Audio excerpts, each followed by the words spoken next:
Hey! On est de retour pour une nouvelle vidéo. C'est ça, une nouvelle vidéo d'analyse relationnelle sur une émission qu'on peut tous regarder. On a déjà fait 2 épisodes sur Marié au premier regard.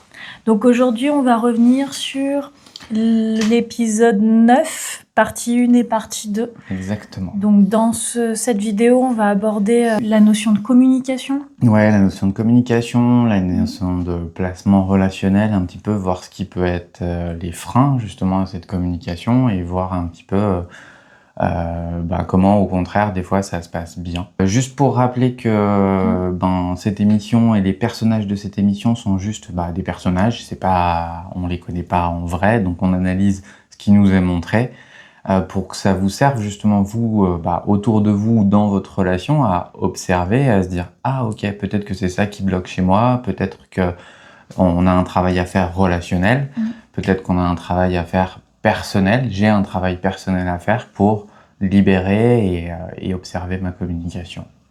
Voilà. Pour vous inviter derrière à prendre soin de vous et prendre soin de votre relation avec plein d'outils différents, parce que nous on est thérapeutes, donc si c'est une prise en charge individuelle, peut-être aller voir un thérapeute individuel avec des outils différents.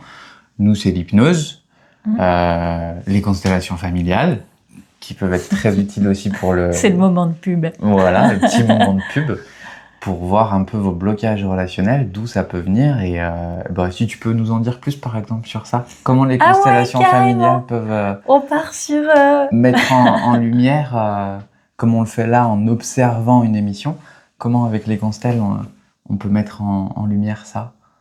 La particularité des constellations familiales et systémiques, c'est que c'est un outil qui va aller, en effet, mettre en lumière toutes les mécaniques, tous les comportements, toutes les choses inconscientes qu'on porte sans même le savoir. Ça peut être au travers de nos conditionnements, ça peut être au travers de nos croyances limitantes, de l'éducation qu'on a reçue, ça peut être au travers de ce qu'on porte, de notre famille, de notre héritage familial. Ça peut être les blessures aussi, par exemple blessure d'abandon, de rejet, la blessure de trahison, d'injustice, je sais plus la dernière. Humiliation. Et la blessure d'humiliation qui, par les constellations familiales, peuvent être expliquées par du transgénérationnel qu'on va découvrir justement en séance. Et c'est un outil hyper puissant parce qu'il s'appuie vraiment sur ce qu'on porte à l'intérieur de nous sans même le savoir. Dans le cadre des constellations en groupe, c'est des personnes qui vont représenter les problématiques auxquelles on fait face ou les schémas répétitifs dans lesquels on s'enferme ou des parts de nous qui vont se retrouver à vivre et ressentir ce que nous on n'arrive pas à voir. Ouais, ce qu'on n'arrive pas nous à voir. Moi, c'est ce que je trouve génial dans les constellations, un peu comme on le fait avec les épisodes, et vous devez l'avoir observé, c'est que c'est plus facile de remarquer quelque chose quand on le voit devant soi. Exactement. Que quand on le cherche à l'intérieur. Et là, le fait que des gens représentent quelque part ces parts de nous ou nos problématiques, en fait, ce qu'on avait du mal à voir à l'intérieur, là, on l'a devant les yeux et ça vous saute aux yeux, justement. Ouais, c'est ça. C'est vraiment de la mise en lumière des ombres et c'est de la mise en conscience. C'est pour ça qu'il faut se rappeler aussi, quand on fait ces analyses d'émissions, que c'est très facile de voir chez les autres tous les défauts, quand c'est à l'extérieur de nous, mais souvent c'est plus difficile de voir les nôtres. Donc quand on émet par exemple des critiques, déjà c'est sur des scènes et des comportements, pas sur des personnes, parce que nous aussi on a nos propres ombres qui parfois nous échappent. Et puis c'est surtout que d'une manière générale, on va regarder les émissions, on va regarder les choses au travers de notre perception à nous. Une perception qui peut être différente d'une personne à l'autre. Et il n'y a aucune vérité absolue, il n'y a pas une perception qui est meilleure que l'autre. C'est pour ça que dans cette vidéo, on vous partage notre perception, notre analyse, qui est à prendre... avec recul, c'est pas la vérité. C'est teinté aussi de nos expériences. Personnel, professionnel, etc. On essaye d'être le plus objectif possible, justement, de repérer des signes, mais ça reste... il y a toujours une part de subjectif. Voilà. On est parti ? Bah oui. On est parti. Il est temps de passer à l'analyse. C'est ça. Bruno et Coralie, on les avait laissés, où justement, Coralie prenait un peu plus de place, pas au sens de compétition ou autre, mais donner un peu plus son avis justement sur la relation, ce qui lui semblait problématique dans la relation, Et notamment justement qu'elle ne savait pas qui était le vrai Bruno. Elle avait un peu affaire à un personnage très contrôlant, très directif, peu ouvert quelque part au moment des caméras. Voilà, qui faisait son show en quelque sorte. Voilà. Et soi-disant, à l'extérieur des caméras, quelqu'un de plus ouvert et qui était plus capable de se remettre en question, plus à l'écoute, etc., etc. Et là, on les retrouve après cette mise au point au cours d'un cours de danse pour, soi-disant, justement, recréer cette communication. Ouais. On s'était arrêté sur le fait que la discussion a amené Bruno à se sentir attaqué par les propos de Coralie, alors qu'elle disait les choses avec bienveillance, avec respect, avec objectivité, surtout sur la notion de la place qu'elle avait pas dans la relation finalement, parce que il ne l'écoutait pas vraiment, il prenait des décisions à sa place, il lui laissait pas le temps de choisir. Donc ça s'est arrêté là, et c'est vrai qu'il y a eu ce fameux cours de danse. Donc la danse, c'est censé être un moment qui rapproche. C'est censé être vraiment un moment de partage avec l'autre, d'intimité avec l'autre, qui permet de retisser des liens ou d'en renforcer. Ou alors, dans un autre cas de figure, ça éloigne encore plus les gens. Ce qui est bien avec la danse, par exemple, c'est que justement, parfois, on peut être très maladroit dans les mots, parce que la communication verbale, on peut être justement, ça va passer au travers de nos filtres, de nos blessures et tout, et parfois c'est plus facile de dire les choses avec un contact, parce que c'est moins concret. Donc c'est pour ça que la danse, c'est génial. Comment va se passer cette séance de danse? Qu'est-ce qu'on peut observer? Qu'est-ce qu'on a observé? Alors la première chose qu'on a observée, c'est un petit détail. C'est vraiment un tout petit détail que certains n'auront peut-être pas remarqué, mais c'est au moment où il se présente à la prof de danse. Et en fait, la première chose que Bruno va faire, c'est prendre la danseuse, la prof, par la taille. C'est-à-dire qu'il ne la connaît pas, et il va aller poser ses mains sur sa taille pour lui dire bonjour. Et ça peut paraître anodin, mais c'est déjà signe de quelque chose de pas très... Ouais.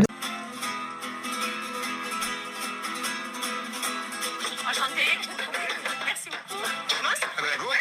Même moi. Je me sens très à mon aise. Royal. Ce cours de flamenco, je suis une véritable catastrophe. La coordination de mes jambes et de mes bras n'est vraiment pas là. Je me dis que c'est pas comme ça que j'ai marqué les temps avec Coralie. Pour moi, ça rappelle un peu ce qu'on avait dit sur le premier épisode sur eux, c'est-à-dire que Bruno agit comme ça, non pas en fonction de la personne qu'il a en face de lui, mais pour tout le monde. Ouais, et en fonction de lui. Tu vois, toutes les démonstrations, le cap ou pas cap, les déclarations d'amour qu'il faisait très enflammées sans même la connaître, quelque part, pour moi, il est déjà dans des signes d'intimité. Il se vend, en fait. Voilà, je suis quelqu'un de tactile, je suis quelqu'un de très enveloppant, je suis quelqu'un de machin. Et il se vend même avec la prof de danse qu'il connaît pas, en fait. C'est ça. Et puis, il est très mais vous l'avez vu, dans le surcompliment. Mais des compliments tout le temps. Et puis, il laisse pas le temps à l'autre personne d'accueillir le compliment et de dire merci, c'est gentil. Il va faire non, mais t'es très belle, non, mais tu te rends compte, machin, t'es magnifique, oh, t'es merveilleuse. Et en fait, il en fait beaucoup, beaucoup, beaucoup.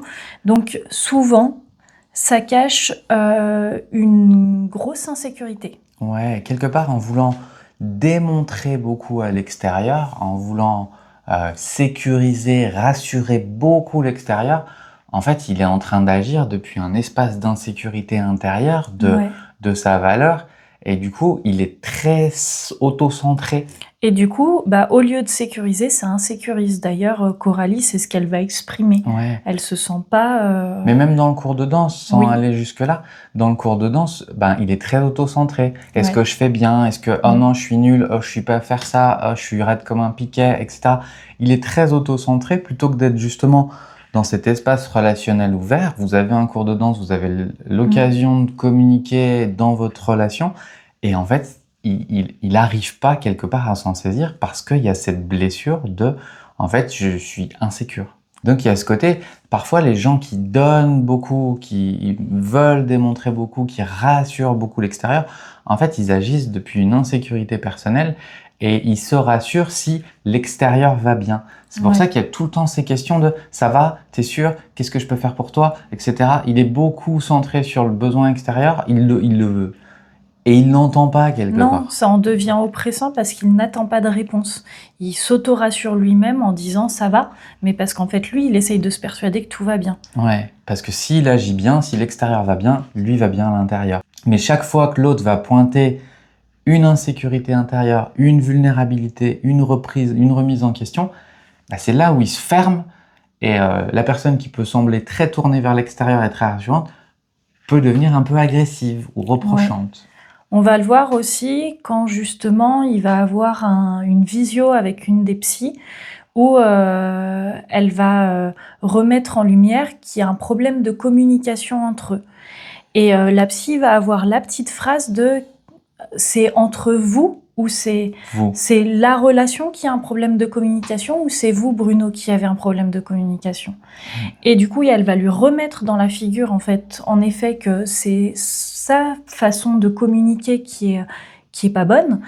Et il ne va rien voir. C'est-à-dire qu'elle va lui montrer les images de son comportement et pour lui, tout va bien. D'ailleurs, et pour se prouver que tout va bien, Ouais. comme si les paroles de la psy n'étaient pas valables, Ouais. il va demander à Coralie de venir voir les images pour vérifier avec elle si... Ouais, parce que toi aussi, tu trouves que tu voilà, vois, que je t'écoute pas, par C'est exemple, ça. c'était ça.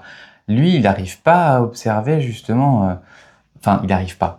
Je pense que ça le remet tellement en question sur quelque chose, ça vient pointer son insécurité, et au lieu d'accepter quelque part cette insécurité et dire peut-être que j'ai quelque chose à travailler, c'est pas je suis bon ou je suis mauvais, j'ai des choses à travailler, ou d'où ça peut venir, ou qu'est-ce que je pourrais y faire. Ben en fait, non, il cherche la réassurance que non, tout va bien, encore une fois. Et il demande C'est à ça. Coralie, et Coralie, ben quelque part, non, elle le confirme pas. Mm. Et elle lui dit, oui, regarde, là tu m'écoutes pas, ou... Tu me coupes la parole tout le temps, tu c'est ça. me laisses pas prendre des décisions. Ouais, et il le prend très mal. Ouais. Il le prend très très mal. Donc derrière, ils organisent une espèce de soirée après cette mise au point où lui, l'excuse de les caméras, voilà, encore une fois, il utilise quelque Ouais. chose à l'extérieur de lui pour ne pas se remettre en question et dire c'est la faute de, laisse-moi du temps, c'est la faute de, etc. Et du coup, ils vont s'organiser une Un dernière repas. soirée avant de partir Voilà. et il va plonger encore plus loin dans ses mécanismes de défense. Alors c'est une première pour moi, j'avais jamais fait chef à domicile. Hein. C'est vrai? Non, jamais. T'as déjà fait là? Une fois. C'est sympa, c'est une belle Pour un expérience. anniversaire. D'accord, ok. Donc comment tu te sens? Bien, C'est vrai? bien, je suis contente de cette soirée aussi. Ouais. C'est cool qu'on ait joué le jeu tous les deux. Mais je trouve que c'est vachement important. Merci Thank you. beaucoup. Thank you, Paola. C'est de petits cœurs. Mais oui, c'est beau. Pour l'amour. Alors que, en effet, suite à la discussion, Coralie a répété plusieurs fois qu'elle voulait voir le vrai Bruno, qu'elle, elle s'en foutait qu'il y ait les caméras, qu'elle voulait le découvrir maintenant. Et du coup, que ce repas, cette soirée, était vraiment l'occasion de se racheter en quelque sorte, en fait. De vraiment qu'il puisse se montrer vraiment tel qu'il est. Et comme tu l'as dit, il va plonger. C'est-à-dire que tout le monde s'attend à ce que le repas se passe tranquillement parce qu'ils ont fait venir un traiteur à domicile, que du coup, les personnes les servent, que eux, ils se fassent juste chouchouter, qu'ils profitent du moment. Mais non, regarde. Et si, ça me fait plaisir. On n'est pas obligé d'en faire trop. On n'en fait pas trop. Merci. On fait juste ce qu'il faut. Je vais Juste un seul. Juste un seul? Oui. T'es sûr? Oui. Ça, je pense que j'aurais pu le prendre moi-même. J'aime Mais bien. c'est gentil, c'est gentil. Pareil. Faut des roules, ça. Oui. Et en fait, Bruno va prendre le lead, va la servir alors que elle a rien demandé. Elle lui dit non à plusieurs reprises. Elle lui dit j'aurais pu me servir toute seule. Et on voit qu'elle sourit, mais que c'est un sourire de gêne, qu'elle est mal à l'aise parce qu'il est trop sur elle. Il en fait trop. J'aime beaucoup l'image que tu dis. On leur a offert encore une fois un espace relationnel et il fuit complètement cet espace relationnel du présent. De la même façon, il va fuir. Déjà, comme tu dis, il se lève, il laisse pas l'espace à viens, on se pose et on est qui on est. C'est non, je suis celui qui va te servir. À peine il l'a servi, il va faire ce truc Qui peut paraître très beau à l'extérieur, mais Alors, très maladroit. Juste, il se lève au départ en prétendant qu'il va aller aux toilettes. 2 minutes, l'autre. Bah oui, bien sûr. Merci. Et en fait, qu'est-ce qui se passe? Il remet la chanson qu'il avait fait au mariage.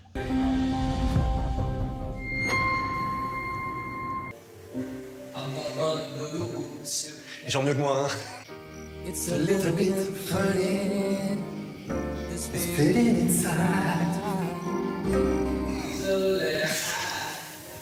voudrais pas aller aux toilettes, toi? C'était vraiment l'idée en fait. Ouais. Ça fait prétexte. Là, j'ai l'impression que Bruno, il rebascule dans ses travers. Il en fait trop. Donc je prends sur moi et que j'ai peur que ce soit la goutte de trop. Pourquoi il fait ça? Dans notre analyse, c'est que justement, il a identifié un moment extérieur dans lequel il s'est senti valorisé et qui était positif pour la relation, et il veut la ramener là-dedans, alors que c'était peut-être vrai au moment où ça s'est passé la première fois, sans savoir ce qui a touché Coralie dans ce moment-là. Peut-être que c'était non pas la perfection de sa truc, mais c'est waouh, il ose se montrer vulnérable, il chante pas très bien et tout, et pourtant il fait démonstration de cette vulnérabilité à tout le monde.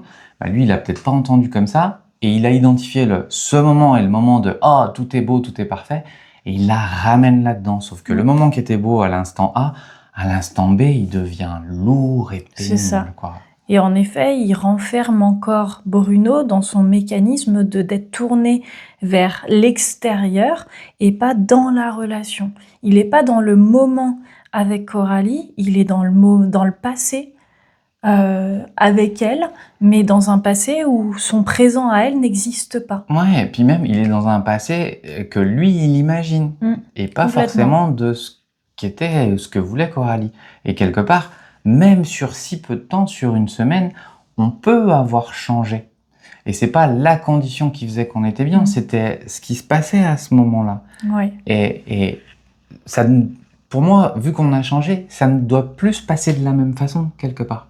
Et il fuit, on parlait d'analyse relationnelle, pour moi, il est plus du tout dans la relation. Non. Il est parti dans ses fuites, dans ses blessures, et dans ses comportements réflexes de bah, je vais contrôler, je vais servir l'autre à 3000%, mais du coup, je vais devenir contrôlant et enfermant. Je vais l'enfermer dans un truc. C'est ça. Et ce qu'on peut espérer, mais on verra, et après, c'est nos pronostics à nous, il va y avoir le retour à la maison où ils vont avoir l'occasion de se voir sans les caméras. Et là, ça va être à double tranchant. Potentiellement, sans les caméras, sans l'exposition de qui il est, potentiellement, oui, il est un peu plus apaisé et peut-être un peu plus, non pas vrai, mais un peu plus ouvert. Authentique. Ouais. Un peu plus ouvert et un peu moins personnage. Il accepte peut-être plus facilement dans l'intimité de livrer des doutes, de livrer des vulnérabilités, de livrer des fragilités. Pour moi, c'est quelque chose que rencontrent beaucoup d'hommes, en fait. Des conditionnements, des choses que l'homme doit être fort, l'homme doit être... Et admettre des vulnérabilités, on a fait beaucoup d'épisodes là-dessus, bah, c'est difficile. Et plutôt que d'accepter ces vulnérabilités, ils vont s'y opposer. Ce qui crée des formes de violence. Là, quelque part, c'est pas du tout un homme violent, Bruno. C'est pas ce que je dis. Mais ses comportements, quand on observe, deviennent violents.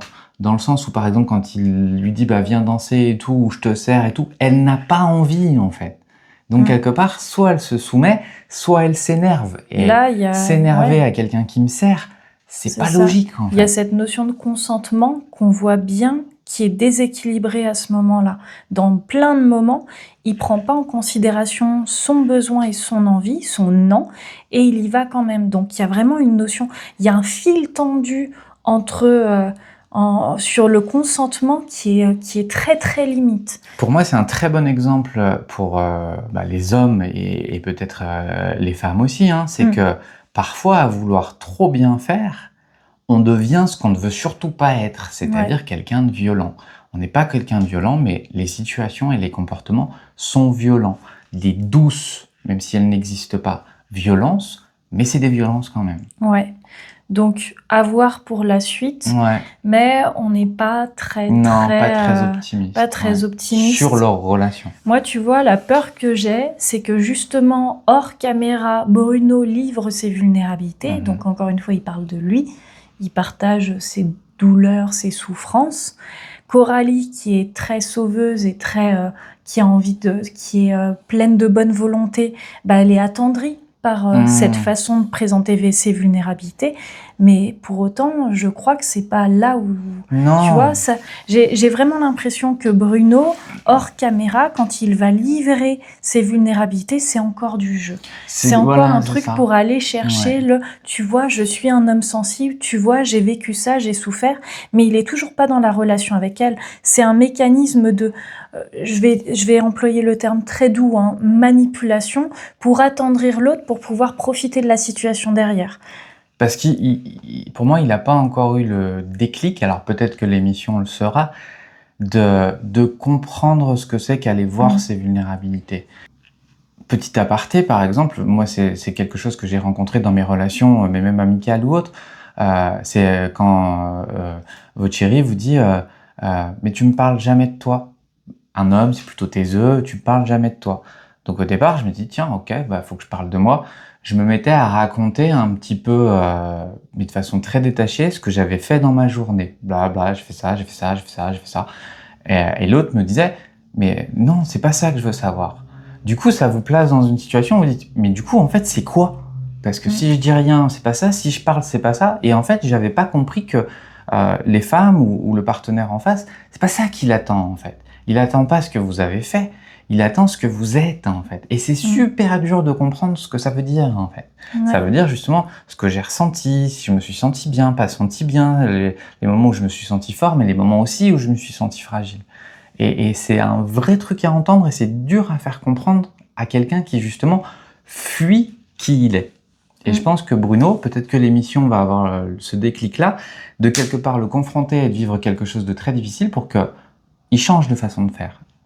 Après, je voudrais revenir aussi sur un point parce que je l'ai beaucoup entendu. J'ai vu passer des mini-passages ou des stories ou des personnes qui critiquaient en quelque sorte le comportement de Bruno et qui le définissaient comme un pervers narcissique. Alors on va s'arrêter tout de suite. Non, ce n'est pas un pervers narcissique. Un pervers narcissique est beaucoup plus subtil que ça et on ne verra pas toute cette effusion de preuves, on le verra pas. On n'en est pas là du tout. Non, c'est vraiment, faites attention à ne pas confondre parce que ce n'est pas de la perversion narcissique, loin de là. Encore une fois, un pervers narcissique va être très discret. Ça ne se voit pas du tout. Là, c'est gros comme une maison. Ouais. Donc non, ce n'est pas Bruno, en tout cas le personnage de Bruno, n'est pas un pervers narcissique. Non, pas du tout. Un pervers narcissique, ça se ferait dans l'intimité. On ne le verrait pas. On ne le verrait pas. On verrait Coralie s'éteindre petit à petit.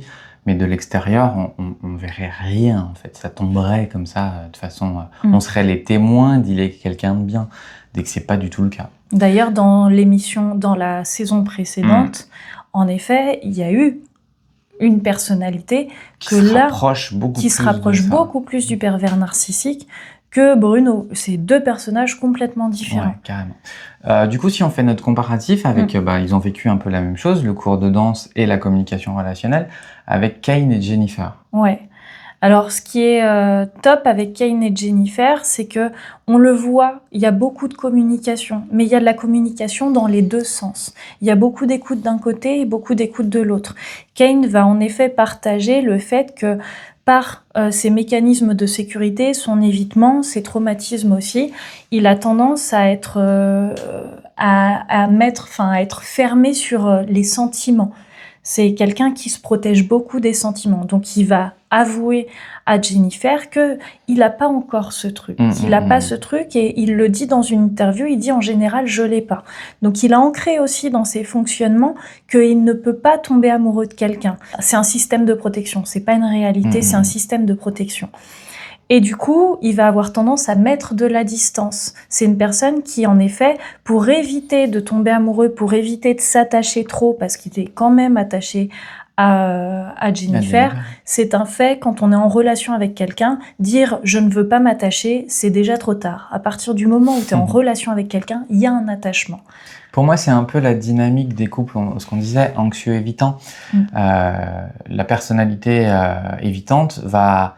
Quand il y a des phases de chaud, quelque part, des phases de up, des phases où il sent s'attacher et autres, ça va l'activer quelque part sur ses mécanismes et il va poser une phase de down derrière, un peu un refermement. C'est À ça. mon avis, c'est pas contre l'autre, mais c'est un peu ces mécanismes de défense et de peur de l'attachement, Ouais, justement, peur du de bonheur la aussi. proximité. Peur d'être heureux, Peur du rejet, de peur de- ressentir. Ouais.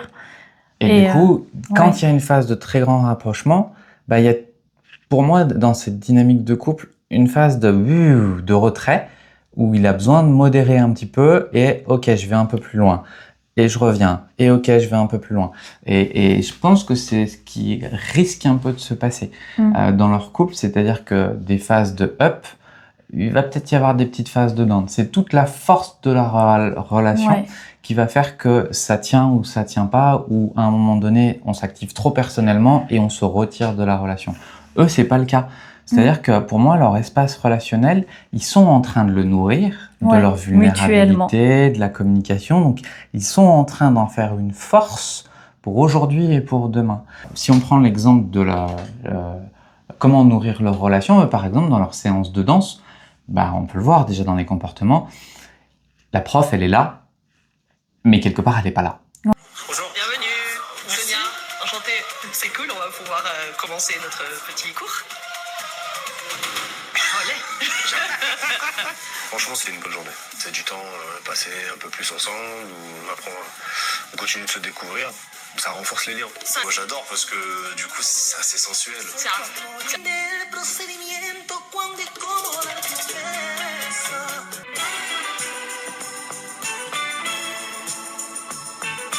Quand elle bouge et tout, elle a de la grâce. Elle est élégante dans ses mouvements. Elle est super belle. Ça me fait quelque chose. Ouais. Il y a une alchimie entre eux. Ne serait-ce que si on revient sur l'exemple de la manière dont Kane se présente à la prof de danse, il va lui serrer la main. C'est ça. C'est tout bête, hein, mais il va lui serrer la main. Et puis on voit qu'il est là pour être avec Jennifer. Il enlève sa veste, Voilà, il fait un peu le spectacle. il fait le est con tourné avec elle, il est face à tourné Jennifer. vers elle. Il est dans la séduction, il est dans le rapprochement Avec Jennifer. Jennifer. Ils Exactement. saisissent les deux ce moment pour se rapprocher, pour une Exactement. communication non verbale et un peu une parade de séduction, etc., qui marche très bien. Oui, qui marche très bien. Et d'ailleurs, ils sont très doués. Et ils sont très doués, on voit qu'il y a une vraie alchimie entre eux, ils se retrouvent sur beaucoup de choses et ça marche très bien. Un autre moment qui montre qu'ils nourrissent cet espace relationnel et que la relation va les nourrir, quand ils ont eu le débrief à Paris de comment se sont passés ces premiers jours, Kane entend que Jennifer l'a trouvé protecteur, rassurant, sécurisant, bienveillant. Donc, elle lui envoie tout ça quelque part au travers de l'espace relationnel. J'aime cette relation avec cet homme qui se comporte comme ça. Et ces mots-là qu'elle a donnés pour nourrir la relation nourrissent très fort Kane. Ouais. Parce qu'il dit « Oh, on me l'a pas dit souvent, machin ». Et on voit que quelque part, ça incite là, j'aime cette version de moi et c'est cet espace relationnel quelque part et c'est ce partenaire qui me permet de l'avoir donc et de me comprendre. Donc moi je trouve ça, ils nourrissent vraiment la relation et la relation est déjà en train de les nourrir. Ouais. Et en effet, quand ils vont en rediscuter derrière, parce que Kane va aller à Nice, là où a grandi Jennifer, ils vont revoir cette discussion parce qu'il va lui partager, comme ça l'a touché, d'entendre Jennifer dire tous ces mots, toutes ces choses-là, parce qu'elle va lui repartager le fait qu'elle l'a senti, cette bienveillance, cette sécurité, cette présence dès la première fois où elle l'a vu, le jour du mariage, dès les premiers gestes en fait. Et du coup, c'est vrai que ça va lui faire du bien, ça va lui permettre de ressentir le côté de « je suis avec quelqu'un qui me voit tel que j'ai envie d'être ». Et on voit aussi, comme quand il le dit, Kane, que nos espaces relationnels ou dans lesquels il y a eu des crises ou des autres peuvent nous atteindre aussi, puisqu'il dit j'en arrivais à douter que j'étais quelqu'un de bien, j'en arrivais à douter que j'étais quelqu'un de capable. C'est là où nos espaces relationnels peuvent nous nourrir ou nous détruire individuellement. Exactement. Ouais. On voit aussi qu'ils nourrissent leur relation quelque part en s'intégrant ou en intégrant ce qui est cher pour eux. ils intègrent la famille. Jennifer va boire le café avec la grand-mère de Kane, donc c'est encore des signes de nourriture relationnelle. Je t'intègre à mon système familial. Jennifer, son boulot et son cours de gym, c'est plus qu'un cours de gym, c'est aussi quelque part sa famille. Donc elle l'intègre aussi de l'autre côté.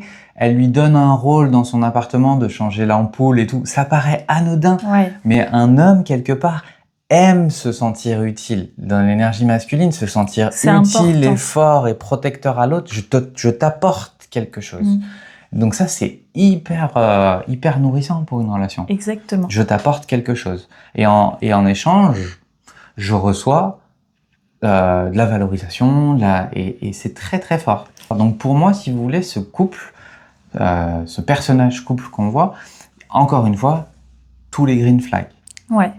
Je mettrais des avertissements, c'est que justement une relation, ça se construit et ça s'entretient. Et ça se construit dans les moments forts et ça se construit dans les moments difficiles. Et ces phases de up and down, j'imagine que pour leur relation, ne serait-ce que la notoriété et l'exposition individuelle et justement de cette relation peut avoir, à mon avis, des incidences. S'ils restent solides, que leur couple s'est déjà bien construit, qu'ils acceptent encore une fois de partager leur vulnérabilité et ce que ça leur fait et tout ensemble, ça va leur faire beaucoup de bien. D'ailleurs, si on reprend un peu le côté, en effet, il y a des choses qui sont sorties sur les réseaux et tout ça, est sorti sur les réseaux le témoignage d'une ex de Kane, justement, dans une interview. C'est une personne qui sort de nulle part, qu'on ne connaît pas et qu'on va découvrir parce que c'est l'ex de Kane et tout ça, et elle va étaler ce qu'elle a traversé, les traumatismes qu'elle a vécu avec lui, et on ne sait pas si c'est une réalité, on n'en sait rien parce que on ne connaît pas Kane dans les faits, parce que ce qu'on nous montre encore à la télé, c'est un personnage, mais pour autant, la réponse, et j'ai trouvé ça très chouette, qu'a eu Kane, c'est j'ai dit ce que j'avais à dire, j'ai dit ce que j'avais à dire avec Jennifer, elle est au courant, en gros, il l'a informée de certaines choses, et en fait, le plus important, c'est que elle sache. Les dires qu'il va y avoir autour, que ce soit vrai ou que ce soit complètement fake, ça n'a pas sa place. Et je trouve que c'est, encore une fois, un bon moyen de renforcer une relation et de rappeler que des propos désagréables, désobligeants, des mensonges ou peu importe, des choses extérieures, il y en aura toujours. Mais qu'à partir du moment où dans une relation, on est ancré dans notre relation, on est bien avec l'autre, on se sent en sécurité, on est en confiance, la personne exprime les choses et partage, en fait, on peut tout affronter. Ouais, je suis d'accord. Et du coup, c'est vrai qu'on va le voir aussi quand même, pour revenir un petit peu dessus, quand ils vont recevoir le certificat de mariage, ça va créer un blanc. Ça va créer une légère gêne. Ils sont en train de boire le café avec la grand-mère de Kane. Et du coup, ils vont recevoir le certificat. Et là, on voit qu'il y a un malaise. Pourquoi il y a un malaise ? Parce que ça remet encore une fois en lumière cette notion d'engagement très puissant qu'il y a entre eux. Et comme Kane, dans ses mécanismes, l'engagement, c'est quelque chose qui le perturbe, qui lui fait peur.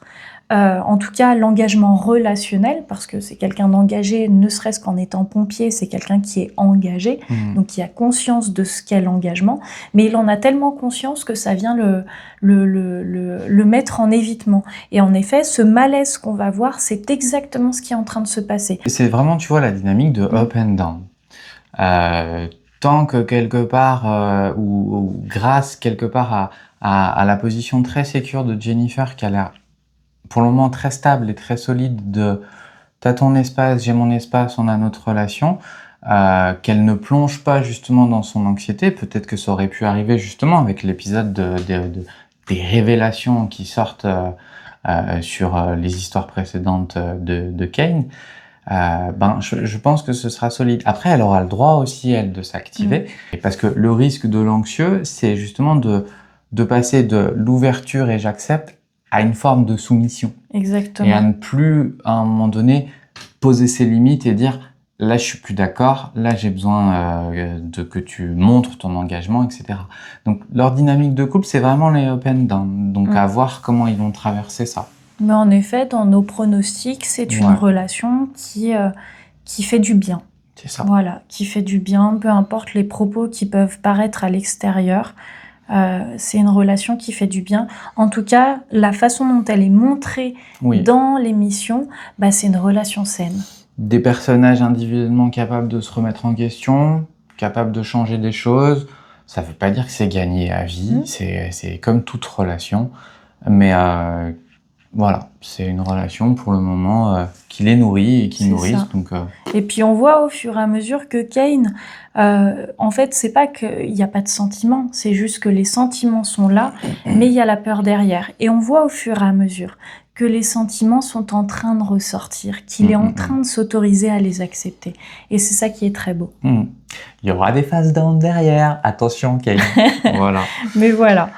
Si ensuite on vient couple. sur le troisième couple, le couple Bruno et Guillaume et Guillaume. Super. Le couple Bruno et Guillaume. Mais en fait, c'est pas mal de faire ce couple Bruno et Guillaume parce que je pense que c'est un peu la même chose qui gêne leur place dans l'espace relationnel. Ouais. Ils ont un peu les deux cette attitude du mec qui sauve. Ouais.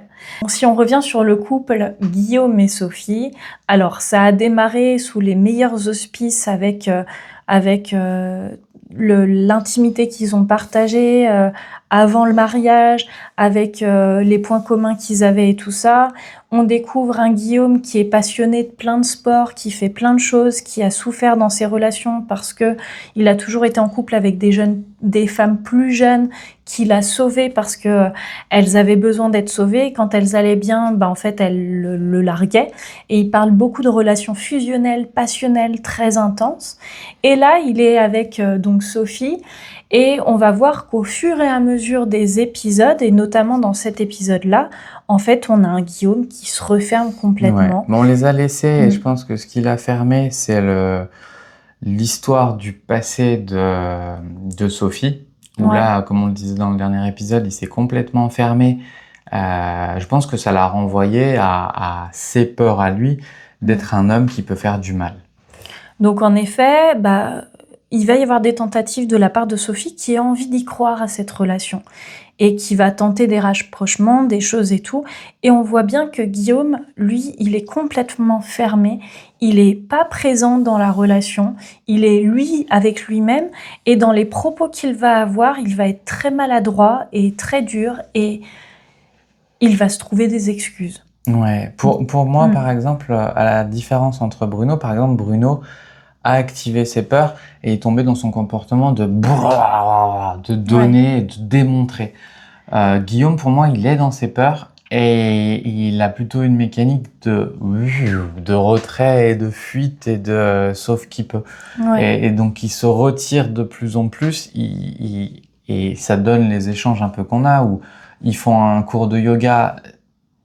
Il est pas dans l'échange, il est pas dans l'échange. Ouais, il est pas dans le rapprochement intime, là où Sophie exprime que ça va être le moment, le moyen de se rapprocher physiquement, parce qu'en fait, ils ont plus de rapprochement physique, ils se tiennent plus la main, il y a plus de câlin, il y a plus rien. Et du coup, elle se dit que ça va être le moment parfait pour ça, et elle passe un super moment. Mais encore une fois, Guillaume, lui, il est dans ses mécanismes de fuite. Je pense qu'en plus, ça le confronte à une femme forte. Tu vois, dans le cours d'acro-yoga, elle est capable de le porter. Ouais. Dans le cours de surf, au bout d'une vague, elle est debout. Donc, d'ailleurs, il va faire la remarque de... Il n'a pas ce truc de « je vais lui apprendre et je vais la sauver » encore une fois. Il a en face de lui quelqu'un... qui n'a pas besoin d'être sauvé. Qui n'a pas besoin d'être sauvé. Qui s'est sauvée elle-même. Il ne peut pas se mettre à cette place relationnelle dont il a l'habitude de « je vais t'apprendre, je vais te sauver, comme ça je suis forcément le bon ». C'est ça. Là, il est retrouvé d'égal à égal et il a aucun secteur dans lequel il peut tirer sa mécanique habituelle de je vais faire plus que toi. Elle est plus vieille que lui. Ouais, de 2 ans. Et ça va être une excuse qui va beaucoup sortir. Elle est aussi forte que lui. Ouais. Et donc, putain, à quoi je vais servir en fait? Ouais. Et en effet, dans ses discours, il va beaucoup jouer sur cette notion d'âge qu'elle est plus vieille que lui de 2 ans, ce qui est rien. Mais il a besoin de se rassurer dans mais Ouais. c'est parce qu'elle est plus vieille ou c'est parce que ci ou parce que ça. Et en fait, on voit un Guillaume qui, au-delà de cette apparence masculine d'être un homme qui sait ce qu'il veut, qui est très sportif, qui est machin, on voit un petit garçon. On voit un petit garçon qui se retrouve face à une personne Ouais. qui n'a pas besoin de lui. Et je dis pas besoin de lui, pas dans le sens péjoratif des choses, mais qui n'a pas besoin d'être sauvée parce qu'elle est très bien avec elle-même. Et en fait, il va se comporter comme un petit garçon, comme un ado qui sait pas quoi trouver comme excuse pour dire qu'en fait, il est pas attiré et qu'il veut pas aller plus loin. Ouais. Donc d'ailleurs... Pardon, je te coupe, Oui. mon cœur. Par exemple, elle a pas besoin de moi. Quand ils vont en balade, elle a très froid. Il ne voit même pas qu'à ce moment-là, il aurait pu prendre une place justement en lui, je sais pas, donnant sa veste, en la réchauffant et tout. Il est parti, ou en tout cas inconsciemment, du principe que putain, j'ai rien à lui apporter, elle a pas besoin de moi. Ouais, Elle a jamais besoin de moi. c'est ça. Et ça lui permet pas de rentrer dans la relation. Il rentre dans une relation si l'autre a besoin de lui. Ouais, ils vont avoir cette fameuse conversation sur avoir des enfants. Mon but, c'est que on s'aime fort avant de faire un enfant, parce Oui, bien que sûr. il y en a beaucoup qui le font au début, dans les premières années. Moi, j'aimerais bien quand même le faire. Genre, tu vas rester au moins 3-4 ans, parce que la passion s'éteint au bout de 3 ans, on dit souvent. Et on va faire 4-5 ans, faire un gosse sur la 5e année, tu vois, qu'on est sûr de s'aimer, en fait. Après, mon frère, il l'a fait au bout de 2 ans, tu vois. 2 ans, ça va quand même. Moi, je trouvais que c'était trop tôt. S'ils étaient hyper soudés dans leur couple. Tu vis dans la passion et les émotions quand t'es les premières années. Pour moi, c'est pas un véritable amour. Moi, je l'ai vu par rapport à moi. J'aurais pu avoir des gosses avec toutes mes ex parce que je vivais dans la passion. Et en fait, aujourd'hui, je suis bien content. On n'est plus ensemble, c'est pas pour rien. Oui. C'est parce qu'en fait, on s'aimait pas forcément. On était passionnés. Dans cette optique, un coup, t'auras peut-être jamais d'enfant parce que tu vas chercher quelque chose Eh ben, qui tant n'est pis. peut-être pas possible. C'est complètement éloigné de moi ce que je pense. Lui, il voudrait des bébés avec la femme, mais qu'il faut attendre au moins 4 ans ou 5 ans, et qu'en gros, moi, j'ai pas ce temps-là. Parce que j'ai 37 ans aujourd'hui. Donc en fait, j'ai l'impression qu'il me fait comprendre que je suis pas la femme avec qui il voudrait être, mais sans me le dire directement. Et en effet, il va piquer sur inconsciemment, parce qu'il s'en rend pas compte à ce moment-là, sur le fait que lui, il préfère attendre plusieurs années avant d'avoir des enfants, limite 4 ans, mais qu'en effet, en fait, il est face à une femme qui a déjà 37 ans et qu'elle a pas 4 ans à attendre pour avoir un enfant avec quelqu'un qu'elle aime profondément. Ouais. Ça veut pas dire qu'il faut se forcer ou aller Non. plus vite, mais par exemple, pour moi, Il va se il trouver ne des voit excuses, pas la porte en d'entrée fait. habituelle, et pourtant il le dit, il veut plus ça. Il veut ça plus commence être par le la sauveur, passion, il veut après plus- ça pète, machin et tout. Mais là, où il est dans une situation relationnelle dans laquelle il pourrait être d'égal à égal et faire Où différemment, ça pourrait être différent, exactement. il n'arrive pas à s'ouvrir. C'est ça, il replonge dans ses travers, Ouais. où c'est là où on voit, et c'est quelque chose qui peut être très intéressant à repérer chez soi et chez vous de manière générale. Parfois, on a envie d'un changement, on a envie de faire les choses différemment, et on le mentalise comme étant une envie profonde, mais finalement, une fois que ça se présente, il y a un truc qui nous fait de « non, je suis Oui. pas prêt ». On voudrait Je que suis ça pas change prêt. sans changer. Exactement. Et d'ailleurs, il le dit, je vais pas changer. C'est vrai, Ouais. c'est vrai. Mais est-ce que tu penses quand même que tu réfléchis pas trop à trop de trucs? J'ai l'impression que t'as plein de blocages en fait, et qu'il y a des choses qui sont peut-être pas réglées, tu vois. Je réfléchis beaucoup, je suis comme ça. Écoute, je pourrais pas changer. Je vais pas mettre une puce dans le cerveau pour me ralentir le cerveau. C'est comme ça.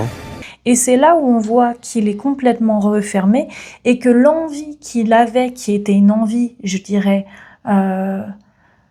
une envie pour plus tard peut-être, en fait, elle n'est pas ancrée. Il n'est pas ancré dans cette envie-là parce qu'il ne fait rien pour que ça change. Mais Au pour contraire. le coup, ils avaient créé un espace relationnel avec la pré-rencontre et tout ça.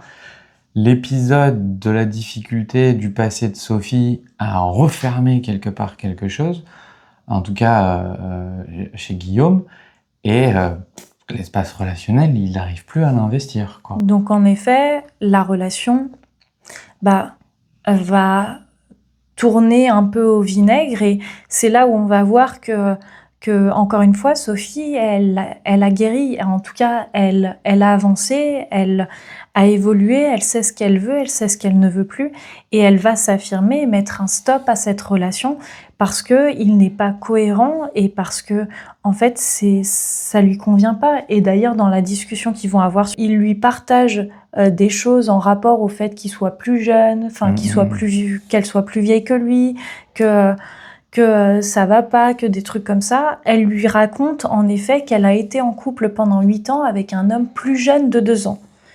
Et là, ça revient exactement à ce que tu disais. Eh bien, Guillaume va se réidentifier à cet homme plus jeune avec qui elle a été en couple pendant 8 ans. Et du coup, il va se fermer encore plus. Ouais, ça le bloque complet. Il prend pas sa place, quoi. Guillaume comme Bruno, je pense, ont ce travail à faire de être entier. C'est parfois aussi être fragile, mais aussi potentiellement accepter que peut-être des fois je ferai des choses mal. Ça veut pas dire que je suis mauvais, ça veut dire que je peux avoir des comportements, des communications mauvaises, que l'autre a le droit de me le signifier pour changer, ou pour améliorer, ou pour mettre en lumière, etc. Il n'est pas en train de dire je suis tout bon ou je suis tout mauvais. Ouais. Donc c'est là où chacun des deux, que ce soit Bruno ou Guillaume, ont un travail personnel important à faire pour sortir de ces schémas de tout blanc ou tout noir. Parce qu'il n'y a pas de nuance de gris avec eux. C'est ça, de c'est ou l'un triangle ou de l'autre. Cartman, quoi. Exactement. Donc pour les pronostics de cette relation, elle va se terminer. Ouais. Il n'y a pas tu vois, il y a pas de secret. La relation va se terminer et ça va permettre à Sophie de se rendre compte encore plus comme elle a grandi, comme elle a évolué. Et je voulais revenir sur un truc par rapport à Guillaume. Oui, parce que c'est ressorti aussi sur les réseaux. Donc, comme j'ai pris un exemple pour les réseaux sur chaque couple, je vais en prendre un pour Guillaume aussi et Sophie. Et Sophie a exprimé par la suite que quand elle a annoncé, elle a avoué, elle a partagé lors du premier petit-déj à Guillaume ce qu'elle avait vécu dans sa relation avec ce manipulateur et pervers narcissique avec qui elle a été en couple, en fait, il va se fermer. Et elle a partagé le fait que toute la nuit, toute la soirée et toute la nuit, il lui a demandé de lui dire. Donc, il a insisté à plusieurs reprises pour qu'elle lui dise. Donc, en effet, là où on aurait pu se dire, c'est pas le moment, elle y est allée un peu trop tôt, elle va avouer pour la suite qu'en fait, il a pas arrêté de lui demander, de lui expliquer, et que du coup, elle l'a fait. Et finalement, ça a été un moyen inconscient pour lui de se refermer encore plus et d'une certaine manière de clore la relation avant même qu'elle n'ait réellement commencé. Ouais, je suis d'accord. Voilà. Je suis d'accord. Donc ça montre un peu comme nos propres blessures, nos conditionnements peuvent gêner la construction relationnelle ou peuvent venir être des difficultés dans la relation. Ça montre l'importance du travail personnel, en fait. Pour avoir une relation saine, il y a une grosse partie de travail personnel et une partie de travail relationnel. Voilà. J'espère que cet épisode vous aura plu. Oui, n'hésitez pas à commenter, à nous faire vos retours, à nous dire aussi si vous êtes d'accord ou si vous n'êtes pas d'accord. On sera ravis de recevoir vos points de vue et de pouvoir le partager avec vous parce qu'encore une fois, quand on vous partage ça, on vous y partage au travers de notre perception. Une perception qui n'est pas une vérité absolue. Exactement. Et encore une fois, on partage au travers des personnages qu'on nous montre et pas des personnes elles-mêmes parce qu'on ne les connaît pas. Voilà. Commentez. Oui, commentez, partagez. Abonnez-vous. Et puis on revient très vite pour une prochaine vidéo. Je pense que cette fois-ci, on abordera le couple Malik et Clémence. Ouais. Et Anthony le et couple, Laurie. Anthony et Laurie. Et Marina. Comment il s'appelle ? David. Voilà, Marina et David. Marina, je suis pas sûr qu'on en parlera parce qu'elle aime pas les chauves. Donc, je sais pas. On verra. Mais voilà, on aura l'occasion pour la prochaine vidéo d'aborder les autres couples. Et voilà. En attendant, prenez soin de vous. Et surtout des bisous. Des bisous. Des bisous. Des bisous. On dirait que je parle à mes seins, des bisous. Je parle à tes seins, des bisous.